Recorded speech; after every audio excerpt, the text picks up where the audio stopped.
जय हिंद बच्चों। विराट ज्ञान में आपका पुनः स्वागत है। बच्चों आइए, आज मैं पुनः 30 क्वेश्चन का संकलन लेके आया हूं, जो कि बहुत ही इंपॉर्टेंट है। आप जो 2024 में एग्जाम देने जा रहे हैं उसके लिए बहुत ही इंपॉर्टेंट। ये क्वेश्चन बैंक और किताब दोनों से हम संकलन किए हुए हैं। बहुत ही अच्छी सवाल है, इसे आप जरूर ध्यान में रखिए और परीक्षा की तैयारी कीजिए, आपके लिए बहुत ही फायदेमंद होगा।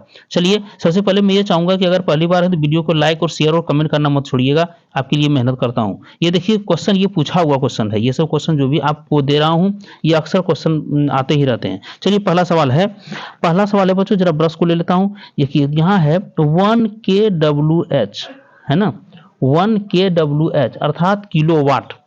ठीक है, किलोवाट के बराबर 1 kWh बराबर होता है 3600 जूल और 3.6 इंटू 10⁶, ये 10⁶ है 6 जूल, या 36 इंटू 10⁶ जूल, या 36.00 इंटू जूल, है ना। तो इसमें कौन सा होगा, इसको गौर कीजिए, जरा सा कैलकुलेशन करके देख लीजिए, क्योंकि ये आपके लिए बहुत ही महत्वपूर्ण सवाल है। 1 kWh बराबर होता है 1 किलोवाट, 1 किलोवाट गुना एच मैंने आवर, तो 1 किलोवाट कितना होता है 1000, है ना, वाट, 1000 वाट इंटू, जब ये घंटा को सेकंड में बदलेंगे तो 60 गुना 60 आपको करना पड़ेगा और ये सेकंड में बदल जाएगा, है ना। तो कितना हो जाएगा, ये 6 इंटू 6 कितना हो जाएगा 36 इंटू यहाँ एक जीरो और एक जीरो इस 60 में, अर्थात 2 जीरो यहाँ पर 2 3 5 जीरो हो जाएगा, इंटू 10⁵ कर दीजिए आप। चलिए, यहाँ कितना हो गया,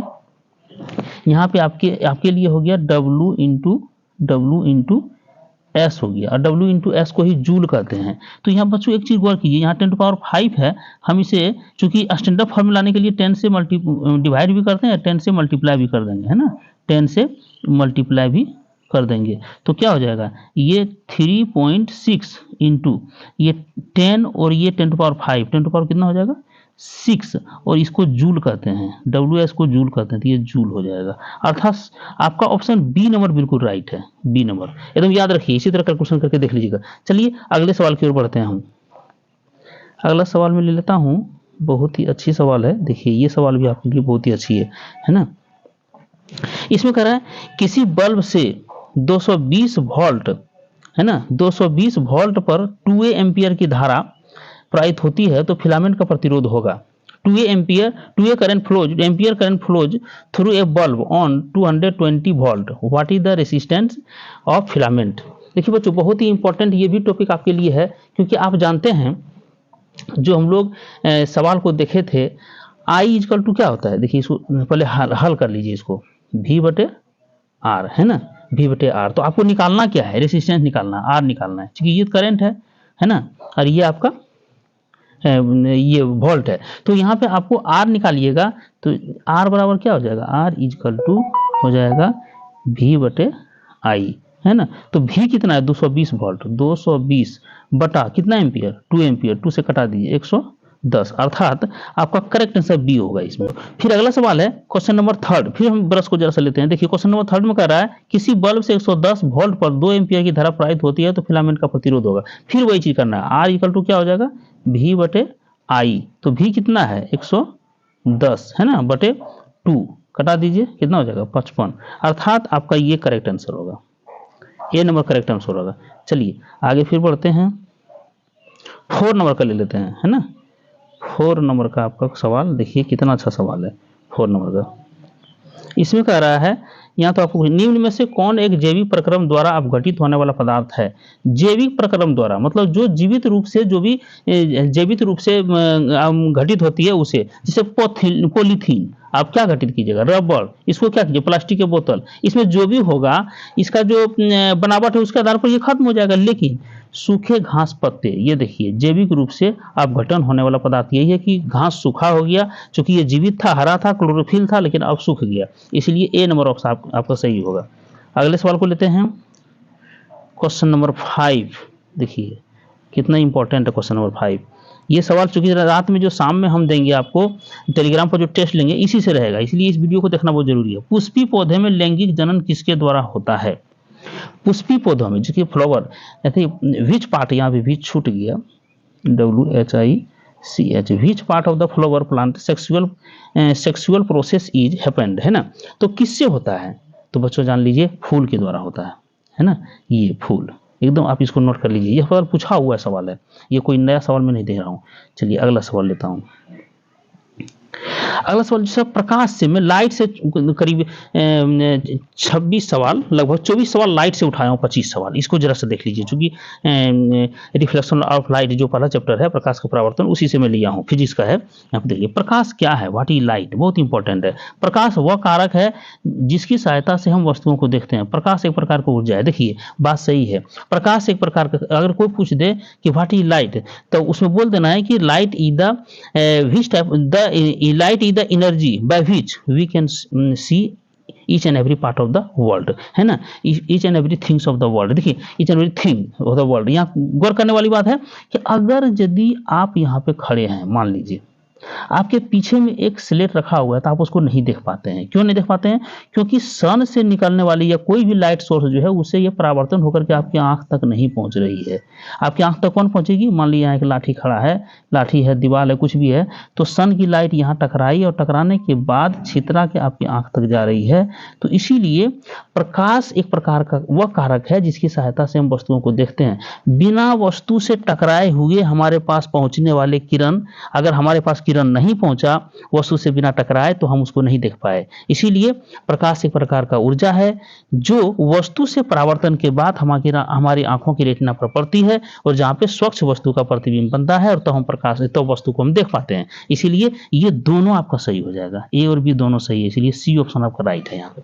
चलिए अगला बच्चों बहुत ही इंपॉर्टेंट सवाल, देखिए कितना खूबसूरत ये सवाल है। देखिए प्रदीप्त वस्तुएं कौन कौन हैं, विच आर लुमिनियस थिंग्स। देखिए बहुत बढ़िया है, जो वस्तु दुनिया में, जो वस्तु स्वयं लाइट दे, जैसे देखिए आपके घर में बल्ब लगा हुआ है, ठीक है, लैंप है, लालटेन है, जितना भी घर में है, टॉर्च है, जो कि खुद वो लाइट दे रहा है, लेकिन वो प्रदीप्त वस्तुएं हो गई। अब कुछ वस्तु लाइट दूसरे से लेके चमकती है, जैसे चंद्रमा, तो वो प्रदीप्त वस्तुएं नहीं हुई। जैसे जितने भी सूर्य हैं, तारे हैं, जितने भी हैं, सब प्रदीप्त वस्तुएं, इसलिए यहाँ ऑप्शन सी आपका राइट हो जाएगा।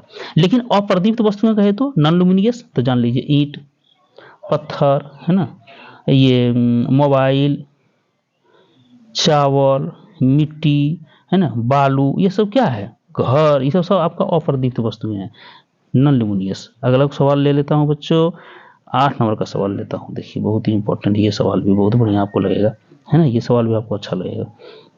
क्या कह रहा है इसमें, ये कह रहा है प्रकाश के परावर्तन के कौन कौन नियम हैं, प्रकाश के परावर्तन के कौन कौन नियम हैं। देखिए तो कौन कौन नियम है, आपतित किरण, परावर्तित किरण तथा आपतन बिंदु पर खींचा गया अभिलंब, खींचा गया अभिलंब, लगता है उधर छिप गया, यहाँ पे अभिलंब होगा, है ना, अभिलंब, अभिलंब तीनों एक ही तल में होते हैं, है ना, तीनों एक ही तल में होते हैं। लगता है ये बड़ा हो गया, इसीलिए जैसा देख लेते हैं। हाँ देखिए यहाँ देखिए है, सब लिखा हुआ है, वही तो हम सोच रहे थे कैसे नहीं है तीनों। देखिए आपतित किरण, परावर्तित किरण तथा आपतन बिंदु पर खींचा गया अभिलंब तीनों एक ही समतल में होते हैं। पहला आपतन कोण, परावर्तन कोण के बराबर, देखिए गौर कीजिए जरा, एक समतल है और यहाँ अभिलंब खींचे आप, और यहाँ से जब किरण आ रही है तो ये किरण चल रही है, जितने एंगल से आएगी, मान लिया आई से आ रही है और रिफ्लेक्टेड से जा रही है, तो I is equal to are होगा, I is equal to are होगा। अर्थात ये तो सही है, लेकिन साइन आई बटे साइन आर ये गलत है, ये रिफ्लेक्शन ऑफ लाइट का है, ये रिफ्लेक्शन ऑफ लाइट का, इसीलिए आपका ये ओनली ए बी, ये ऑप्शन आपका सही है, ये ऑप्शन आपका सही है, इसलिए ई ऑप्शन को आप यहाँ पे दीजिए। चलिए सवाल नंबर 9 आपके लिए लेके आया हूँ। इसमें कह रहा है कि प्रतिबिंब कितने प्रकार के होते हैं, how many types of images, है ना, यहाँ एस लग जाएगा, इमेजेज, ये विराट का हम लिख दिए। वास्तविक प्रतिबिंब, आभासी या काल्पनिक प्रतिबिंब, प्रकाशमान प्रतिबिंब, नहीं ये नहीं होता है, इसलिए ओनली ए और बी होता है। ऑप्शन आपका डी सही है, ऑप्शन क्या है आपका डी सही है, ऑप्शन डी सही है, इसलिए आप यहाँ पे देखिए, हाँ थोड़ा सा ऑप्शन ऑफ डी यहाँ पे लगा दीजिए, ये ऑप्शन, थोड़ा सा हाथ चलाने के बाद फिसल जाता है। चलिए अब सवाल अगला आपके लिए मैं बनाया हूँ, कितना अच्छा सवाल, जैसे बताइएगा कैसा सवाल था ये आपके लिए, और इसी तरह का सवाल क्विज में टेस्ट में भी मैं दूंगा, तो ये सवाल को आप बताइएगा कि कैसा सवाल था, इसीलिए इस सवाल को मैं उठाया हूँ।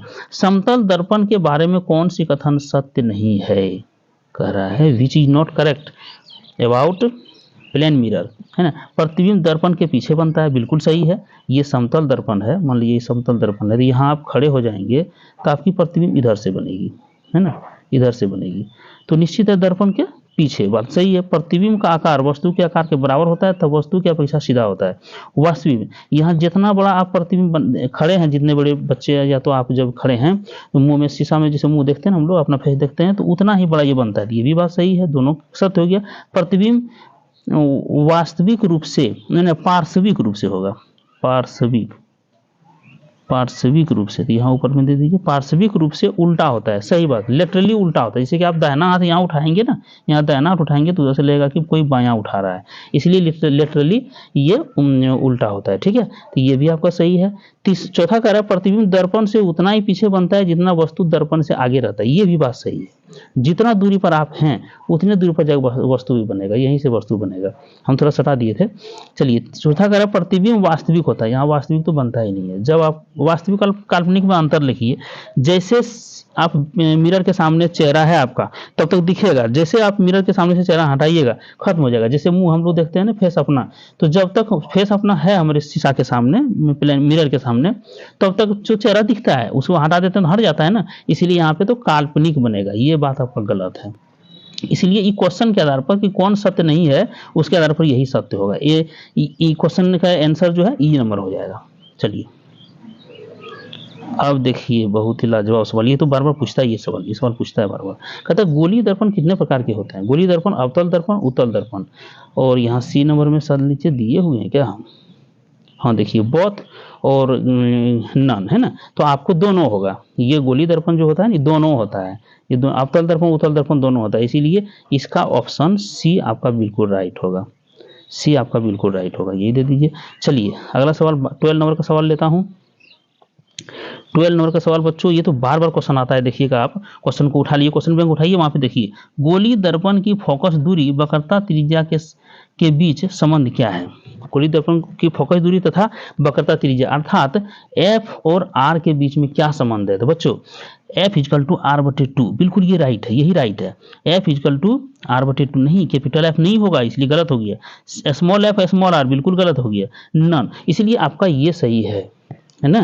तो अवतल दर्पण की, अवतल या उत्तल जो भी कहिएगा, यहाँ पे देखिए ये आपका एफ है, एफ के बीच को छोटी एफ कहते हैं, और इसके दुगनी दूरी पर ये भी सी है, और सी और पोल ध्रुव के बीच की दूरी को ये क्या कहते हैं, आर कहते हैं। इसीलिए यहाँ पे कहा गया कि एफ से, है ना, एफ से दुगुना होता है आर आपका, इसलिए आर बटे 2 इक्वल टू एफ होगा, बिल्कुल ये राइट है, राइट है बिल्कुल बच्चों, राइट है। चलिए अगला सवाल में आपके लिए मेहनत किया हूँ, देखिए थोड़ी बड़ी सवाल हो गई, अच्छा इसको हम ये एडिट कर सकते हैं, लेकिन छोड़िए अभी समय नहीं है।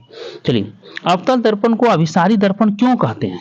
देखिए बहुत बड़ी चीज है, बहुत बड़ी चीज है ये। Wise concave mirror called converging mirror, क्यों कहते हैं इसको, क्योंकि परावर्तन के बाद सारी किरणें, देखो बेटा यहाँ पे किरणें होगा, सारी किरणें एक बिंदु पर मिलती है ना, पर क्योंकि परावर्तन के बाद सारी किरणें एक में हर से ही छिट गया, सारी किरणें छितरा जाती है, क्योंकि परावर्तन के बाद सारी किरणें, है ना, समांतर रूप से अनंत दूरी तक जाती है। तो ये तो बिल्कुल गलत है, ये भी बिल्कुल गलत है, चूंकि ये कौन है, अवतल दर्पण है। गौर कीजिए, अवतल दर्पण बनाइए, देखिए यही अवतल दर्पण है, ठीक है। अवतल दर्पण में जो किरणें आती है, ये किरणें आई तो मुख्य फोकस से ही गुजरती है विशेषता, ये देखिए यहाँ से आई यहाँ, यहाँ से यहाँ, यहाँ से यहाँ, यहाँ से यहाँ, है ना, इधर से आई इधर, इधर से आई तो इस बिंदु पर आई, इसका मतलब एफ है ये। तो एक बिंदु पर जमा हो जाती है, इसीलिए इसको क्या कहते हैं, कन्वर्जिंग मिरर कहते हैं, इसको कन्वर्जिंग मिरर। इसलिए क्योंकि परावर्तन के बाद सारी किरणें एक बिंदु पर मिलती है, यही सही होगा। चलिए अब देखिए इसी में हम दूसरा लपट लिया क्वेश्चन, जैसा गौर कीजिए इसको। उत्तल दर्पण को आप सारी दर्पण क्यों कहते हैं। उत्तल दर्पण को wise convex mirror called diverging mirror, है ना। तो उत्तल दर्पण बना लीजिए जैसा उत्तल दर्पण। देखिए यहाँ क्या होता है, किरणें जब आएगी, ये किरणें आई ऐसे आई छितरा गई, इधर मिल रही है ना, इधर मिल, यहाँ से आई इधर, लेकिन जा तो रही है इधर छितरा के, रियल में सब क्या हो रही है, यहाँ आई तो इधर गई, तो इधर जा रही है ना। तो ये किरण छितरा जाती है, ये किरण एक जगह पर मिलती नहीं है। डाइवर्जिंग मतलब होबे करता है मिलना नहीं, एक जगह पर नहीं मिलना। इधर जो है सो जमा होकर मिल रहा है काल्पनिक रूप से, लेकिन यहाँ पे रियल छितरा जाती है, तो इसीलिए इसे डाइवर्जिंग मिरर कहते हैं। इसलिए ऑप्शन आपका क्या है, ए नंबर राइट है, और कुछ नहीं, ध्यान दीजिए, छितरा जाती है बस। सारी किरणें यहाँ लिख लीजिए, किरणें, सारी किरणें छितरा जाती है। यहाँ पे तो हो गया, और यहाँ भी हर सही, हम ध्यान नहीं दे पाए, कैसे छूट गया पता, हम ध्यान तो देते थे, कैसे छूट गया। चलिए अच्छा, यहाँ पे अब देख लेता हूँ बेचारा ये क्वेश्चन कैसा क्या कर रहा है। अवतल दर्पण के उपयोग कौन कौन है, यहाँ को जरूरत नहीं था। अवतल दर्पण के उपयोग कौन कौन है, देखिए दाढ़ी बनाने के लिए, गौर किए बच्चों, क्योंकि ये अवतल दर्पण क्या करता है, चेहरे को जरा बड़ा, कोई भी वस्तु उसको बड़ा करके दिखाता है। तो जैसे ही आप ये लाएंगे ना, तो अवतल दर्पण का प्रयोग करके कोई व्यक्ति अगर किसी का दाढ़ी बना रहा है, ये बड़ा बड़ा है, तो ये और बड़ा बड़ा दिखता है, इतना बड़ा बड़ा दिखने लगेगा, और दिखने लगेगा तो इरेजर से इसको अच्छी तरह से हम मार के इसको हटा सकते हैं। मतलब ये दाढ़ी बनाने के लिए बहुत अच्छा उपयोग होता है। दूसरा, टॉर्च वाहनों के हेडलाइटों तथा सर्च लाइटों के रूप में, देखिए जो बल्ब लगा रहता है, इसे देखते हैं टॉर्च में और वाहनों के हेडलाइटों में, यहाँ देखिए बल्ब लगा हुआ है, यहाँ बल्ब लगा हुआ है, और ये अवतल दर्पण की आकृति का ही जो यहाँ पे लगा हुआ है आपका। तो क्या होता है, ये किरण जब आती है ना, तो ये किरण देखिए, यहाँ से किरण जैसे निकली छितरा के से, यहाँ से निकली छितरा के ऐसे, इसीलिए आप देखते थे उसमें हम लोग घुमा के टॉर्च को जब घुमाते हैं आगे, तो वो जो है सो आगे जाकर के एक गोल भी हो जाती है, एक बिंदु पर पूरा लाइट जाती है ना। तो टॉर्च या हेडलाइट में इसीलिए इसका प्रयोग होता है कि बहुत दूर तक ये लाइट जाती है, छितराने नहीं देती है, एकदम सीधे एक बिंदु पर कन्वर्ज कर देती है ना। तो ये दूर तक लाइट जाती है, इसीलिए इसका उपयोग हो जाता है। डॉक्टर के लिए भी प्रयोग होता है, क्यों, क्योंकि डॉक्टर साहब, देखिए फिर से ब्रश अब लेता हूँ, देखिए कोई डॉक्टर साहब अगर यदि उनको देखना है क्या है ना, कोई आया और मुंह खोला, उसको दांत देखना है उसको, कोई पेशेंट का दांत देखना है, तो यहाँ पे वो क्या करते हैं, यहाँ पे लगा लेते हैं लाइट, और लाइट से वो माथा में जो लगा लेंगे ना, चाहे वो कहीं पे सेट कर देते हैं, उससे क्या होगा, लाइट डायरेक्ट जाता है। डॉक्टर साहब देखते हैं, और ऐसे ऐसे लेकर के जो उसके पास इंस्ट्रूमेंट होता है, उसे लेके दांत को ऐसे करके वो अपने हाथ से दांत को देखते हैं। और ये दांत देखने के लिए उनको लाइट की जरूरत अपने से नहीं पड़ती है, हेड में लगा लेते हैं। इसीलिए ये डायरेक्ट लाइट जहाँ भी देखेंगे, चाहे टॉन्सिल बढ़ा हुआ हो, दांत में सड़ा हुआ हो, जीभ कटा हुआ हो, कुछ गला में फंस गया हो, सब देखने में बड़ी काम आएगा। इसीलिए ये भी होगा। सौर भट्टियों के रूप में, सौर भट्टी भी प्रयोग होता है। इसलिए देखिए, मान लीजिए ऐसे कोई भट्टी लगा दिया, यहाँ पे कुकर रख दिया है ना, स्टैंड लगा के कुकर रख दिया, और कुकर रखा हुआ है, और सन है इधर, सनलाइट जब आएगा, इधरों सन है, इधर सनलाइट जब आएगा, तो यहाँ से ऐसे ऐसे लाइट देगा है ना, रिफ्लेक्ट होकर के ऐसे, और एक बिंदु पर मिला देगा, सब ऐसे ऐसे करके एक बिंदु पर मिलेगा, और जल्दी खाना बन जाएगा। कुकर, सोलर कुकर में भी जो है सो इसके सौर भट्टी में प्रयोग होता है, तो जल्दी खाना बन जाएगा। अर्थात अवतल दर्पण का उपयोग बहुत ही महत्वपूर्ण है। चलिए, इसीलिए ऑल हो जाएगा, सभी हो जाएगा। इसका आंसर दे दीजिएगा सब। चलिए 16 नंबर का, देखिए 16 नंबर का सवाल आपके लिए कितना बढ़िया है। उत्तल दर्पण का उपयोग स्कूटर, मोटर कार तथा बस इत्यादि के साइड मिरर के रूप में किया जाता है। क्यों? देखिए सवाल है कि उत्तल दर्पण का ज्यादा उपयोग नहीं है, एक साइड मिरर के रूप में बहुत ज्यादा उपयोग है, लेकिन इस साइड मिरर के उपयोग में ही बहुत फेमस है। क्योंकि साइड मिरर में अगर इसका उपयोग नहीं होता तो बहुत एक्सीडेंट हो जाती। हम लोग क्या करते हैं, दूर से ही कि आती हुई गाड़ी को हम लोग देख लेते हैं पहले अपने ग्लास में, इसलिए ग्लास को जरूर देखते रहना चाहिए बीच बीच में। आपको तो मैं कहता हूँ कि ये रोड है, और रोड पर अगर आप चल रहे हैं तो आपको जरा सा भी 1 इंच भी आगे पीछे या दाहिने या बाएं मुड़ना है तो पहले ग्लास देख लीजिए, ग्लास देखिए, तभी संभव है। ग्लास देखने पर पता चलेगा मेरे पीछे कोई गाड़ी नहीं है ना। इसीलिए तो क्या होता है इसका कारण, क्योंकि उत्तल दर्पण किसी वस्तु का हमेशा सीधा प्रतिबिंब बनाते हैं जो वस्तु से बहुत छोटा होता है। बात सही है। बहुत 1 किलोमीटर दूर में भी कोई बस आ रही है ना, चाहे मारुति आ रही है, और हम मोटरसाइकिल से यहाँ जा रहे हैं, तो हम यहाँ से जो ग्लास में देखेंगे ना, ग्लास से हमको एकदम स्पष्ट दिखेगा, ये स्पष्ट दिखेगा एकदम, जो है कि कहाँ है, कितना दूरी पर है। जितना दूरी पर दिखेगा उतनी दूरी पर रहेगा, वो लगेगा कि अभी दूरी है, और नज़दीक आएगा तो पता चलेगा कि नज़दीक भी आ गई है, इसलिए स्पष्ट बनाता है। दूसरा है कि उत्तल दर्पण का दृष्टि क्षेत्र विस्तृत होता है। देखिए इसका जो दृष्टि क्षेत्र है ना उत्तल दर्पण का, ये उत्तल दर्पण का ये बहुत दूरी है, बहुत दूर से ही कैच कर लेता है यार, बहुत साफ प्रतिबिंब बना के दिखाता है। तीसरा है उत्तल दर्पण दूर से आते हुए वाहनों या वस्तुओं का स्पष्ट चित्र बनाता है, जिससे वाहन चालक को पीछे की वस्तुओं या वाहनों को देखने में सुविधा होती है। बात सही है, जो भी पीछे आ रही है उसको साइड देना है। अगर पुलिस की गाड़ी है तो जरा धीरे चलाना है, अगर डीएम साहब आ रहे हैं तो जरा धीरे चलाएंगे हम, है ना। मुख्यमंत्री की काफिला निकली हुई है तो हम देख लेते हैं पीछे से कि बहुत सारी गाड़ी है तो हम साइड हो जाते हैं। ये सब चीज़ हमको, और अगर हाईवे पर चल रहे हैं तो हम साइड में चलेंगे थोड़ा संभल करके, इसलिए कि बहुत फास्ट गाड़ी चलती है, तो साइड मिरर का प्रयोग बहुत ही लाजवाब है। इसलिए ABC अर्थात ऑल वाला ऑप्शन यहाँ पे दीजिएगा। चलिए हाँ बच्चों, यहाँ ही सवाल को ध्यान दीजिए। ये सवाल कहता है कौन कौन दर्पण सूत्र सही है। देखिए तो दर्पण सूत्र 1/v + 1/u = 1/f तो होता ही है, लेकिन हमने दिया है एक ये भी सूत्र 2/r। तो क्यों, इसके लिए f = r/ क्या होता है 2, उलट दीजिए तो 1/f = कितना हो जाएगा 2/r। तो 1/f जो है वहाँ पड़ जाएगा 2/r, इसलिए ये भी और ये भी दोनों सही है, इसलिए आपका ई बोथ में चल जाएगा, दोनों सही है आपका।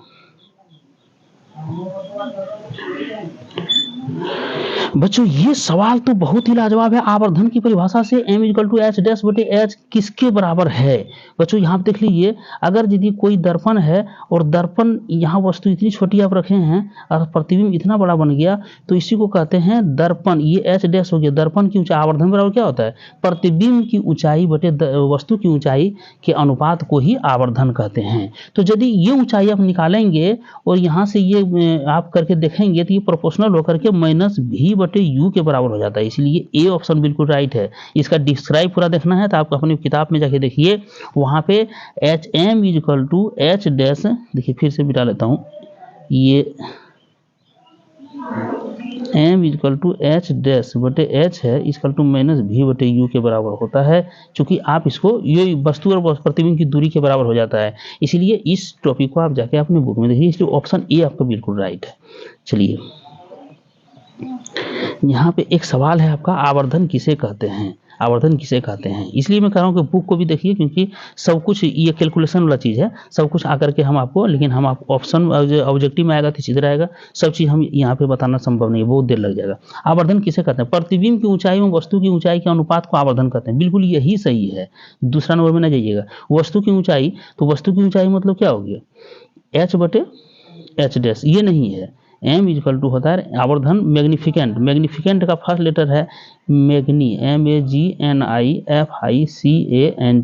मैग्निफिकेंट का फर्स्ट लेटर m होता है, इसलिए m = लेते हैं h'/h, इसलिए ऑप्शन ए ही आपका सही है। चलिए 20 नंबर, बहुत बढ़िया सवाल है बच्चों। एक गोली दर्पण की वक्रता त्रिज्या 24 सेंटीमीटर है, इस दर्पण की फोकस दूरी क्या होगी बच्चों, f = गौर कीजिए r/2, वक्रता त्रिज्या दिया हुआ है, r = दे है कितना 24 सेंटीमीटर, तो फोकस दूरी पूछ रहा है, f = पूछ रहा है, तो निकाल दीजिए f = 24/2, अर्थात कट के कितना आएगा 12 सेंटीमीटर। बच्चों कितना सवाल अच्छा है, इसीलिए 12 सेंटीमीटर आपका ऑप्शन हो गया, f = r/2 वाला सूत्र है ये। चलिए अगला सवाल लेते हैं, देखते हैं इसमें क्या कह रहा है। इसमें कह रहा है बच्चों, ये भी सवाल आपको उसी तरह है, इसमें थोड़ा कैलकुलेटिव है बच्चों, जरा सा गौर कीजिएगा, जरा सा गौर कीजिएगा, इसको और थोड़ा सा ले लेते हैं, हाँ थोड़ा सा हाँ देखिए, इसमें कह रहा है 15 सेंटीमीटर फोकस दूरी के अवतल दर्पण से 60 सेंटीमीटर पर रखी गई वस्तु के प्रतिबिंब की स्थिति का पता लगाइए। अवतल दर्पण है, इसका चिन्ह परिपाटी जानिएगा, इधर जाएगा तो प्लस होगा, इधर आएगा तो माइनस होगा, ठीक है। कहता है 15 सेंटीमीटर फोकस दूरी, तो f है यहाँ पे, यहाँ से यहाँ तक f है = 15 सेंटीमीटर, लेकिन f बराबर क्या होगा बच्चों, f = होगा -15, इसलिए कि हम इधर आ रहे हैं, गौर कीजिए, इधर हम ध्रुव से इधर आ रहे हैं, इसलिए -15 होगा सेंटीमीटर, और वस्तु भी इधर रखी हुई है, इसीलिए u बराबर क्या होगा -60 हो जाएगा। तब बच्चों हमको निकालना क्या है, यहाँ पे कह रहा है कि तो प्रतिबिंब की पता लगाइए, तो 1/प्रतिबिंब की पता लगाइए, तो 1/v = 1/f - 1/u, तो बच्चों 1/f कितना हो जाएगा, ये आपका हो जाएगा, इस चित्र को इसको नोट कर लीजिए, हम फिर इसको हटाते हैं तब फिर बनाएंगे, फिर से देखिए लेते हैं। तो इसलिए एफ बराबर क्या था -15 और यू बराबर -60 है ना, -60 था। चलिए तो 1/1/v बराबर निकला था 1/f - 1/u इतना निकला था। रख दीजिए वैल्यू 1/f क्या हो जाएगा तो -1/15 और -1/u का तो ये हो जाएगा माइनस, तो माइनस माइनस ये प्लस हो जाएगा, चूंकि माइनस में 60 है तो हटा दिए, तो ये -1/60 इतना हो गया। अब यहाँ देखिए 60 लेंगे हम अगर एलसीएम तो क्या होगा 15 चौके 60 तो -4 + 1 कितना आ जाएगा देखिए -3/60 करके कितना देगा 20, ये भी 20 किस में देगा तो 1/ कितना निकल गया देखिए, फिर अगला लेते हैं तो 1/1/v = 1/-20 सेंटीमीटर, इसलिए v बराबर कितना आ गया v बराबर -20 सेंटीमीटर। तो चलिए बच्चों यहाँ कह रहा है 15 सेंटीमीटर फोकस दूरी है ना, तो इसका मतलब फोकस दूरी 38 सेंटीमीटर। जब गौर कीजिए ये है F और C, यहाँ से यहाँ 15 है तो यहाँ से यहाँ कितना होगा 30, इसका मतलब 15 और 30 के बीच में F और देखिए यहाँ दर्पण के सामने, चूंकि इधरे बनेगा ये चित्र बनेगा इधरे, इसलिए कि माइनस लगा हुआ है, माइनस के कारण इधरे बनेगा, तो -20 सेंटीमीटर दूरी दर्पण के सामने -20 अर्थात दर्पण सामने इसलिए इधर जा रहा है तो सामने खाली होगा 20 सेंटीमीटर दूरी पर, ऑप्शन ए सही होगा आपका। चलिए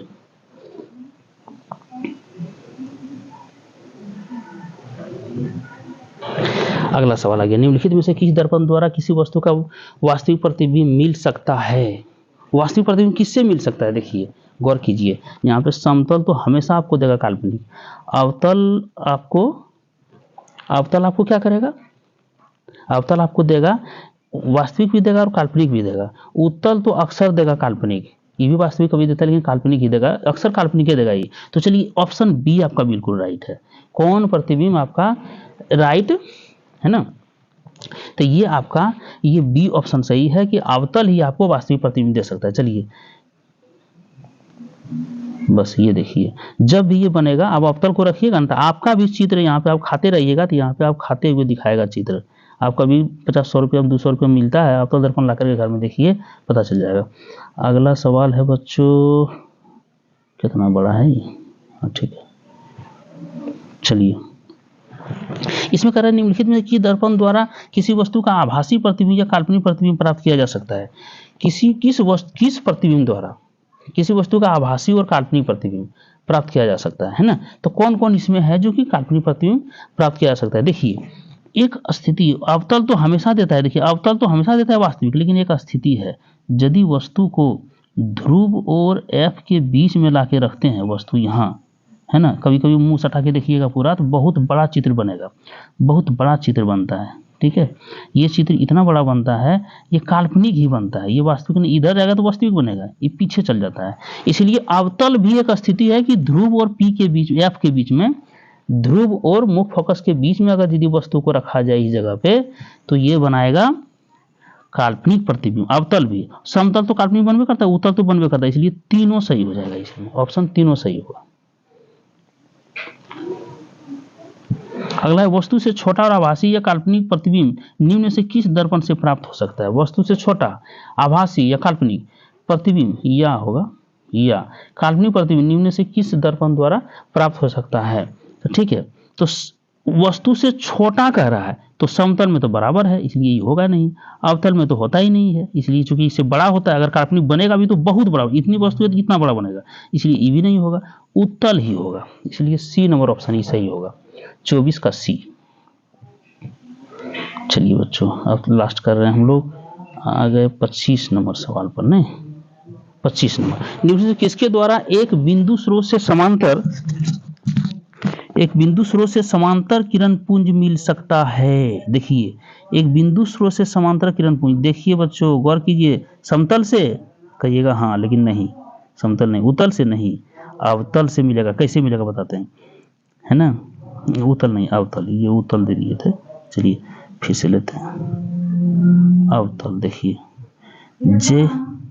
अगर यदि कोई टॉर्च यहाँ जला दें मुख्य फोकस पर, जहाँ एफ है वहाँ जला दें कोई टॉर्च, तो यहाँ जो भी किरण निकलेगी वो समांतर हो जाएगी, वो समांतर किरणें निकलेगी। यहाँ जो भी किरण निकलेगी वो समांतर किरण पुंज प्राप्त होगी आपको, है ना। इसके स्पष्ट है कि ये समांतर किरण पुंज क्या दे सकता है, तो अवतल ही दे सकता है, समांतर किरण पुंज अवतल हमको दे सकता है।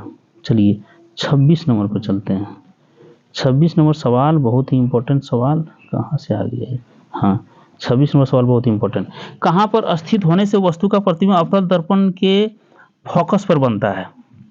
कहाँ पर वस्तु को रखेंगे कि वस्तु का प्रतिबिंब फोकस लिखा गया, फोकस पर बनता है, ठीक है। तो देखिए गौर कीजिए, आप जब यहाँ पे वस्तु को रखेंगे तो आपको F पर वस्तु बनाने के लिए, इस F पर वस्तु बनाने, यहाँ पे बनाने के लिए आपको अनंत पर रखना होगा वस्तु, ठीक है। इसीलिए आपका डी ऑप्शन बिल्कुल सही है।